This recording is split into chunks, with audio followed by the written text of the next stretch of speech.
కొన్ని సందర్భాల్లో రాత్రులు వేటాడారు, ఒక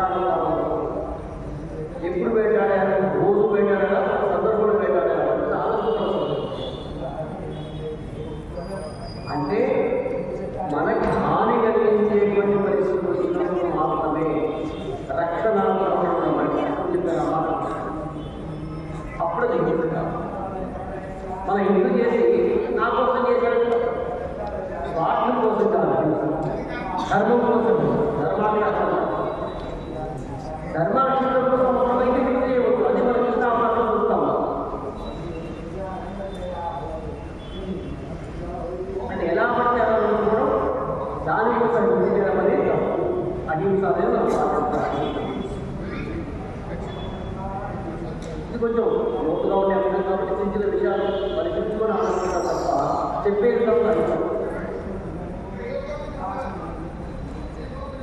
అల్ప జీవిని ఇంత పెద్ద చేయడం భరించలేదా మనం ఎందుకు కొట్టేస్తున్నాము కదా మనం మేము దానివల్ల మనకి హాని కలుగుతుంది, జబ్బులు ఉంటాయి అనే భయం పెట్టడం వల్ల అంటే మేముంది మనో బ్రతకాలి కూడా బ్రతకపోయడం ఇదే. కానీ ఆ జీవి అక్కడ ఏర్పడుతున్నప్పుడు ఏర్పాటు చేస్తున్నది చుట్టూ వాతావరణ పరిస్థితుల్లో బాగుగా వాతావరణ పరిస్థితుల్లో కూడా మానేసి మనం ఏం చేస్తున్నాము, దాన్ని ఎలా ఉపయోగిస్తున్నాము, దాన్ని కోర్టు ఖర్చు పెడుతున్నాం దేశంలో. కొన్ని తగ్గాయి, గత 50 సంవత్సరాలు పెట్టుబడులు లేవు, తగ్గాయి. మరి హింసించడం అయింది వాటి అది మనం మన వైపు రాకుండా ఏం చేయాలి, బాగా ఆలోచించి ఏ ప్రకృతిపైన ఆధారపడి మనం జీవిస్తున్నామో ఆ ప్రకృతి హాని చేస్తున్నాము, అది హింసే. కరెక్ట్, జంతువులకు ఆపలేకపోయి చేస్తున్నాము, అది హింస కదా. ఒకటి అన్నం పెట్టకపోతే వాటి ఆహారం పడుతుంది, వాటి ఆహారం తీసుకుంటున్నాం. మరి ఇందులో చాలా పెద్ద అర్థం అర్థం కావాలి. కాబట్టి అహింస అనే పదంలో రోజే రోజులు చాలా ఉన్నాయి. కొన్నిసారి హింస కనపడుతుంది, కొన్ని హింస కనపడదు, అయినా అక్కడ హింస ఉంటుంది. మరొక ప్రత్యేకమైనటువంటి అస్థేయం అంటే దొంగతనం. అంటే ఎవరి డబ్బులు కూడా మనం ఆశించకూడదు, కష్టపడి సంపాదించుకోవాలి. కానీ సంపాదించుకునే శక్తి లేని వాడి కోసం సహాయం చేయడం కోసం సంపాదించుకుంటుంది. కానీ దానికోసం ఎవరికి మనం దొంగతనంగా ఉండడానికి డబ్బు తీసుకొని మోసం డబ్బు తీసుకొని ఎవరికి చేయాలి. వస్తువు కనపడకుండా ఉంటే వస్తువు కనపడ్డా కూడా ఆ వస్తువు మనది కాదు, ఇది మనం వాడుకోవాలి. ఎవరు వాడుతారు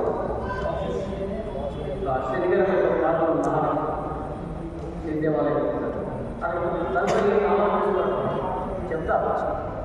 అంటే తనకు సహాయంలో ఉండే పరిస్థితి అందరికీ నమ్మకమే లేదు. మనం ఏ పరిస్థితిలో ఉన్నాం, ప్రతి వ్యక్తి పక్కన వ్యక్తి అనుమానం రాసిన పరిస్థితిలో ఉన్నాం, ఏం చేస్తారో తెలియదు. అంటే మనం ఎంత లోతుగా చెప్పే విషయాన్ని అంటే 4 తక్కువనే మరి అక్కడ ఒక జీవితానికి అందరికీ అవసరం సత్యం అక్కడ మోసం ఉండదు. మరి లాభం ఏమంటారు, చాలా మంది వ్యాపారం చేసి మోసం చెప్పి లాభం సాధించలేమండి. వ్యాపారం మోసం చేయడం కోసం, వస్తువు అందించడం కోసం,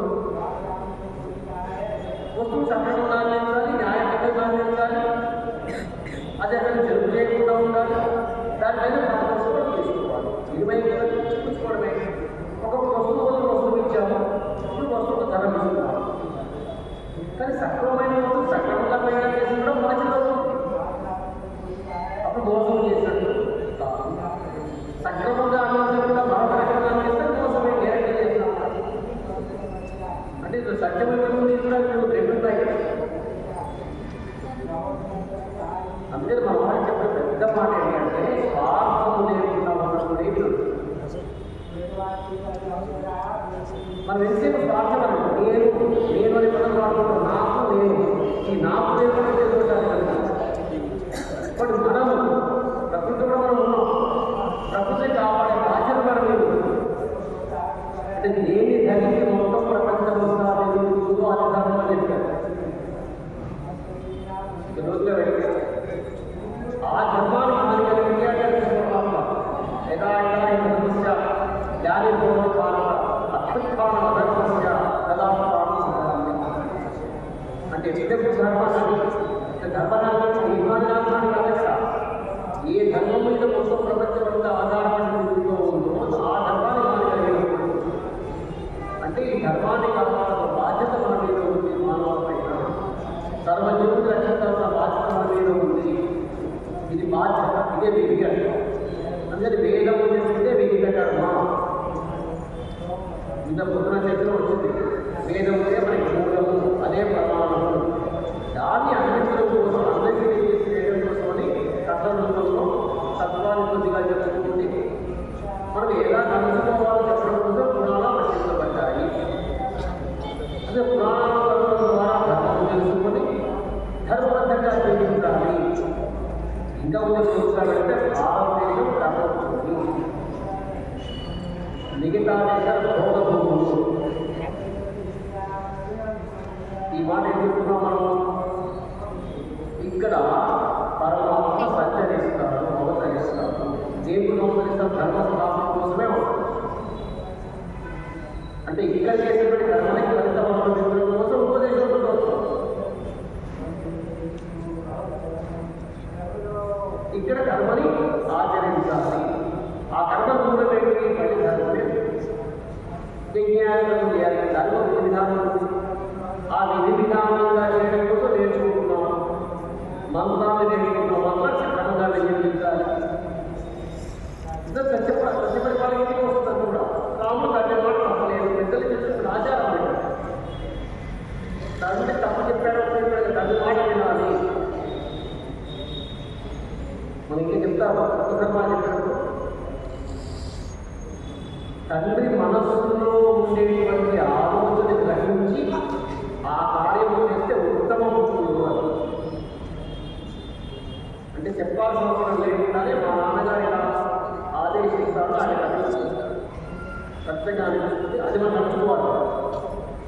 రెండు, కనీసం చెప్పినప్పుడైనా అది పాటించాలి. ఇది మధ్యం. చెప్పినా కూడా పాటించకుండా వ్యతిరేకించడం అనవసరం. చేయకూడదు లేదా విపరీత భాగం చేసుకుంటే వ్యతిరేకించడం అది ఇంకా అంటే ఉత్తమ పుస్తకాలు బతాలు చెప్పినప్పుడు ఉత్తమకులు ఎలా ఉంటారు, మధ్యమకులు ఎలా ఉంటారు, అధోముకులు ఎలా ఉంటారు. ఈ కాలంలో పెద్దవాళ్ళు చెప్పారంటే అందరి మాతృదేవో భవ, పితృదేవో భవ, ఆచార్యదేవో భవ, అతృదేవో భవ. ఎందుకంటున్నాము? వాళ్ళు చెప్పేటువంటి విధానాన్ని మనం తెలుసుకోవాలి. అలా పైన పరిచయంగా వస్తుంది, పరస్పరంగా వస్తుంది. వాటిని లుప్తమవుతూ బయట వెళ్ళేది. ఎందుకు? మనం సుఖంగా ఉండాలి కోరిక పెట్టడం వల్ల. అందరికీ పెద్దవాళ్ళు చెప్పినట్టు త్యాగం చెప్పారు. పరోపకారం నేను త్యాగం చేస్తే పరోపకారం, నాకు కావాలంటే పరోపకారం. బట్ మన కోసం అందరికీ సుఖీకులు చెప్తారు తర్వాత తన కోసం వాళ్ళు అది తన కోసం అనుకోవడం అర్థమైంది. తన కోసం చేస్తున్నారు అంటే మన జీవనంలో ప్రకృతితో పాటుగా మిగతా వాళ్ళతో కలిసి జీవిస్తున్నాము. వాళ్ళ యొక్క సహకారంలో మనం జీవిస్తున్నాం, సహకారంలో పాటిస్తున్నాం. నేను ఒక్కటి చూపుతూ 70 సంవత్సరాలు మనం చేసే కార్యంలో అధికారులు సంవత్సరం ఉంది. ఆ సంవత్సరం పనిచేసి ఎప్పుడు పెట్టుకున్నారు. ఇంతమంది సహకారం చేస్తే మనం పనిచేస్తున్నాం. ఈరోజు సమ్మెలో పెట్టుకున్నట్టు ఈ సమ్మెలో జరిగినట్టు వంటకాలు పని చేస్తున్నారు, ఏర్పాటు చేస్తున్నారు, ఉపన్యాసం చేస్తున్నారు, వినేవాళ్ళు వింటున్నారు. ఇంతమంది సహకారాన్ని కార్యక్రమాలు అంటే ఎవరి బాధ్యత వారు తప్పకుండా చేయడమే బాధ్యత. అది వేదసిద్ధమై ఉండాలి. దాని వ్యతిరేకంగా ఉంటుంది. అందరికీ దీంతో చెప్పి కర్మ చేయడం అంటే విహితమైనటువంటి కర్మనే కర్మ. కోచినట్టుగా చేయడం కర్మ కాదు. మన మనస్సుకి ఇష్టమైన కర్మ కాదు. దాన్ని నడుపుకోవడమే కర్మ. దాన్ని నడుపుకోవడం ఆచారాలు పేరు పెట్టుకుంటాం. మీరు ఎదుగుతున్నా ఉన్న విషయం. అదే మొత్తం అందరూ పాటించాల్సింది సత్యాన్ని పాటించాలి, అహింస ఉండకూడదు, అలాగే అస్నేయమని ఉండకూడదు, శాలం కావాలి. అంటే ఎవరికైనా సహాయం చేసుకున్నాను సొంతలాభం కొంతవాడు పొరుగువాడి కోరుకోవడమే మనకి ఏ మధ్య కాదు ఉండేవాడు. అంటే సొంత లాభం మానుకుంటేనే బాగా కోరుకోవడం, మన స్వార్థాల నుంచి కోరుకోలేదు, పైగా వాడిని సొమ్ము అనిపిస్తున్నాయి. అందుకని పురకాలంలో వినియోగం లేకపోయినా అందరూ సహకారంలో పంటలు పండించడము, గ్రామాలలో జరిగే అన్ని వృత్తులు అలా ఉన్నాయంటే పుస్తకం. అప్పుడు యజమాని రామాయణంలో భర్త నడుపుకుంటారు, వనవాసం చేసుకుంటూ భర్తలు వెళ్ళి నెమ్మది నడుపుకుంటూ పరిపాలన జరుగుతున్నాయి. ఎలా ఉంది ఎవరు కూడా వృద్ధులు నీ మాట పెట్టుకున్నారా, మంత్రుని సరైన సలహా ఇస్తున్నారా, సరైన సలహా ఇస్తున్నారా, నువ్వు వారిని అడిగి పనిచేస్తున్నావా, అడగకుండా పనిచేస్తున్నావా అంటే రాసారే సరిగా సెలవు చేసుకోవచ్చు. కానీ అక్కడ ధర్మం చేసినటువంటి వాళ్ళు, మంత్రాలను చేసేటువంటి వాళ్ళు ఉన్నారు. వాళ్ళ బాధ్యత నుంచి వాళ్ళ ప్రాణం వచ్చేది. వాళ్ళని అడిగి చర్చలైన తర్వాత నిర్ణయించినప్పటికీ అది జరగాలి. అందుకని వాళ్ళందరూ నీ మాట పెట్టుకున్నారా, నేను గౌరవిస్తున్నారా, నువ్వు సకాలంలో వేతనాలు చెల్లిస్తున్నావా, ఇవన్నీ ఎట్లా ఆటలు ధర్మంతమని రావు నడుచుబడి నడుచుకోవాలి. కాబట్టి అంటే పెద్దల నుంచి వచ్చిన ఆచారాలు ఏమైతే ఉన్నాయో అవన్నీ పాటించడం మనకు ఆచారం అంటే ఆచార ధర్మమే. ఆచారం పట్టుదల ఇంకా విశ్వాసంలో సర్వ ఆడవాళ్ళు. కాబట్టి మొట్టమొదటి పాటిన ధర్మానికి అందరికీ ఇక్కడ వర్ణతో సంబంధం లేదు. మనందరి సహజీవనం ఈ కార్యక్రమం సంఘం జరగాలి. సంఘం జరగాలంటే అందరూ కలిసి పాటించాల సామాన్యమైన విషయాలు ఏవైతే ఉన్నాయో, పరస్పర జీవనానికి అవసరమైన విషయాలు ఏవైతే ఉన్నాయో, వీటి ద్వారా మనందరూ కలిసి చేసుకోగలుగుతామో అవన్నీ సామాన్యం.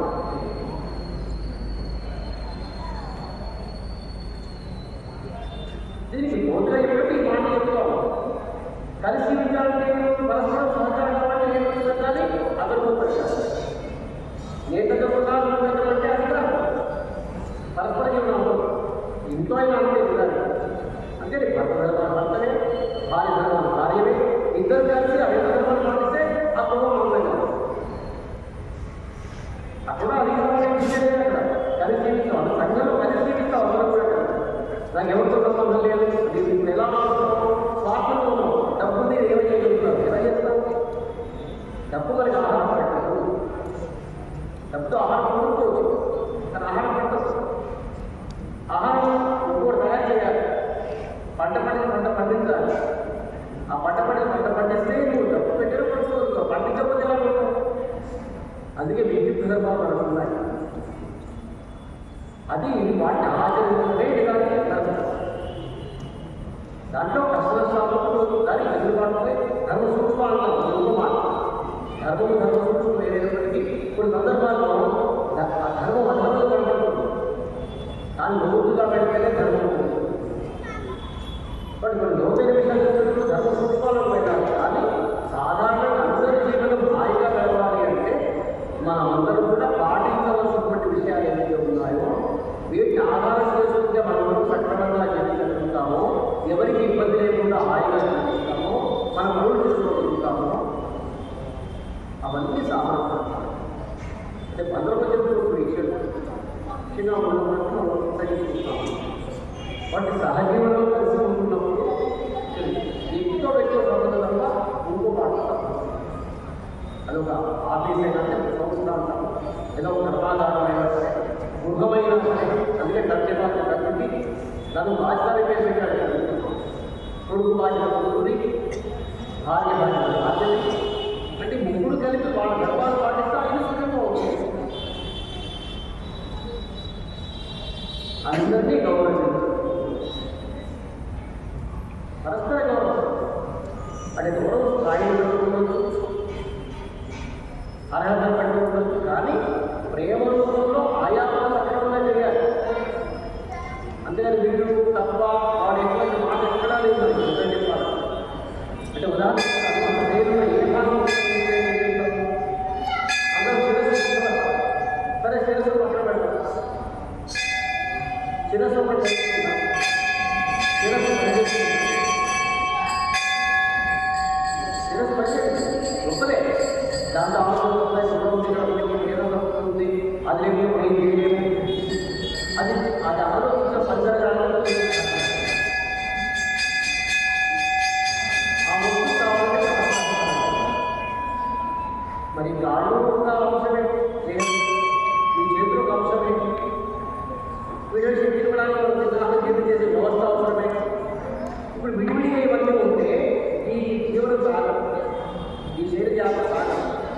ఈ శరీరం సాగాలంటే మన శరీరంలో మహావయవాన్ని సహాయకారం చేయకపోతే మరి ఏ విధంగా సుఖంగా ఉండగలుగుతున్నాం?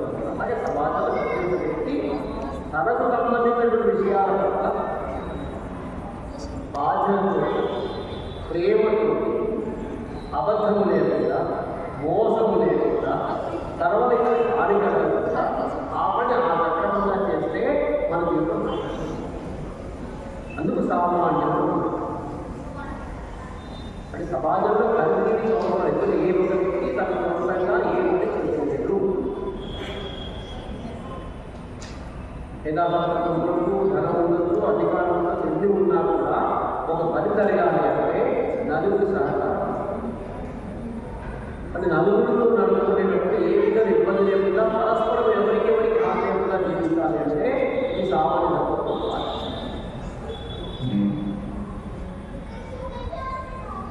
అప్పుడు దీంట్లో ఒక్కోసారి తప్పు అనిపించుకుంటుంది. ఊరిలో నేను చెప్పినప్పుడు తల్లి ఉంటుంది కదా హింస కాదా, రాజు శిక్షిస్తాడు హింస కాదా, ఇది శిక్షణ శిక్షణ ఉండేది. ఇప్పుడు దాని ఎవరైనా ట్రైనింగ్ అనే మాట ట్రైనింగ్ ఏమిటి అంటే తెలియనప్పుడు తిరిగి ఎప్పుడు వస్తుంది దానితో చదువుతున్నాయి.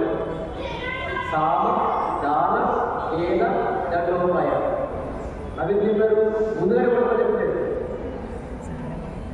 ఇప్పుడు సమానంలో అలాగే చెప్పరు చెప్పగలగాలి. తల్లిలో చెప్తుంది చెప్తే వింటాడు కొంచెం గొడవలు అప్పుడు కూడా కొడదు.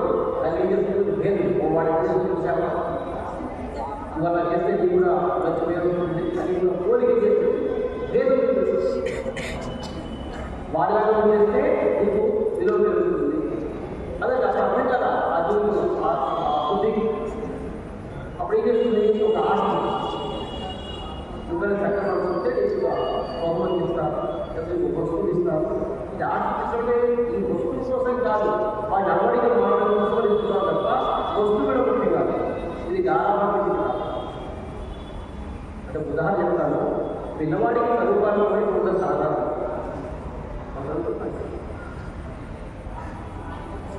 గురుగా చెప్తే విధానం అందిస్తున్నారు వాళ్ళతో మంచి ఎందుకు ఇతర విషయం కూడా వెళ్ళిపోతుంది ఇండియా. ఆ వయసు ఇండియాలో ఇంజనీరింగ్ ఉండదు. అప్పుడు గురుగారు ఏం చేస్తారు, కొన్ని మాటలు చేస్తారు, అంటే కొన్ని అవకాశాలు ఇస్తారు. ఇలా వేదము చూపించి వాళ్ళు ఉండే పైదని పైన కోసుకొని తల్లి చేసి ఒక ఆట దాని దానం ఇవ్వబడి దానం అంటే నీకు చాలా మంది ఇస్తారు, లేకపోతే నీకు బహుమతి ఇస్తారు, నువ్వు ప్రస్తావన ఆదాయాలు నీకు కొనిస్తారు. అంటే కొనిపడం కోసం అంటే ఇక్కడ తల్లిదండ్రులు కొనిస్తుంది.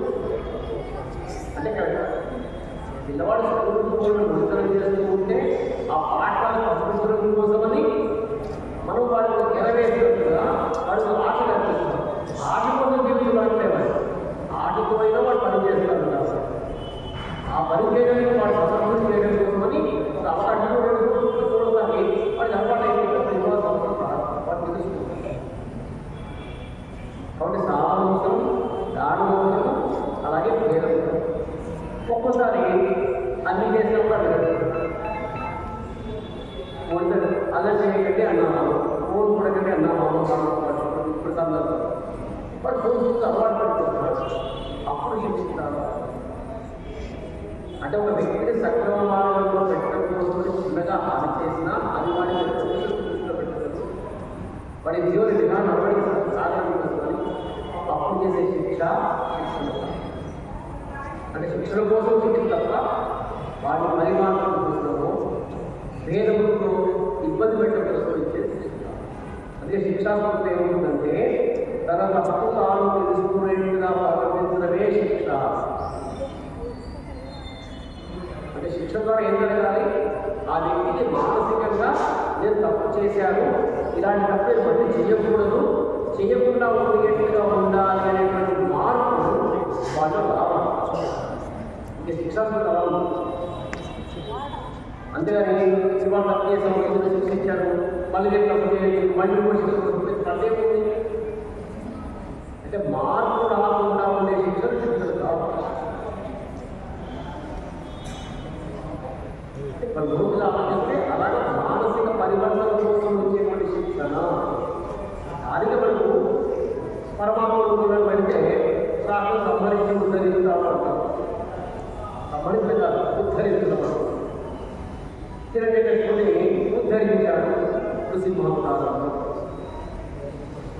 రావణుడు ఉద్ధరించాడు రామావతారంలో.